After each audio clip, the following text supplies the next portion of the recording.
చాలా పారదర్శకంగా ఉండేది. మెరిట్ కు అగ్రతాంబూలం ఇచ్చేది. ఉద్యోగ అవకాశాలు కూడా కల్పించడమే కాకుండా చాలా పారదర్శకంగా ప్రభుత్వ ఉద్యోగాల్లో నియామకాలు జరిగేవి. అలాంటిది ఒక పద్ధతి ప్రకారం గత 12 సంవత్సరాలుగా విద్యా వ్యవస్థను ఎంత హీన స్థితికి దిగజార్చినారంటే చివరికి ఈరోజు విద్యార్థులు, యువకులు కోట్ల మంది బజార్న పడి ఉద్యమాలు చేసే పరిస్థితికి వచ్చింది. లీకు 1-2 సార్లు కాదు, ఈ 12 సంవత్సరాల్లో 52 సందర్భాల్లో నీట్ కానీ 152 సందర్భాల్లో ఉద్యోగాల సెలక్షన్ పరీక్షలు కానీ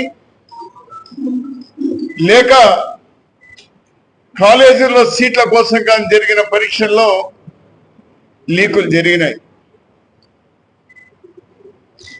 ఇదేదో ఒక రోజు ఒక వ్యక్తితో చేసింది కాదు, ఇట్ ఈస్ ఆర్గనైజ్డ్ క్రైమ్.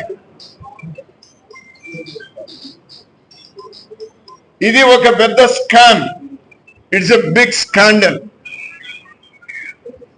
దీంతో డబ్బులు చేసుకున్నారు. వారికి కావలసినటువంటి వారిని ఉద్యోగాల్లోనో లేకపోతే సీట్లు ఇప్పించడంలోనో దీన్ని వాడుకున్నారు.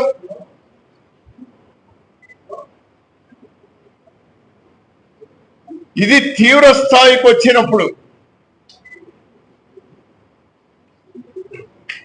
ఈ నెలన్నరగా జరుగుతున్నటువంటి పరిణామాలు అందరికీ దేశమంతా కూడా అందులో మమేకమైంది. విద్యామంత్రి రాజీనామా చేయాలి. మొదట్లోనే చేసింటే ఇన్ని ఇబ్బందులు ఉండేవి కాదు. లీకేజీలు లేకుండా చేసింటే ఆ 22 మంది ఆత్మహత్యలు చేసుకునేవాళ్ళు కాదు.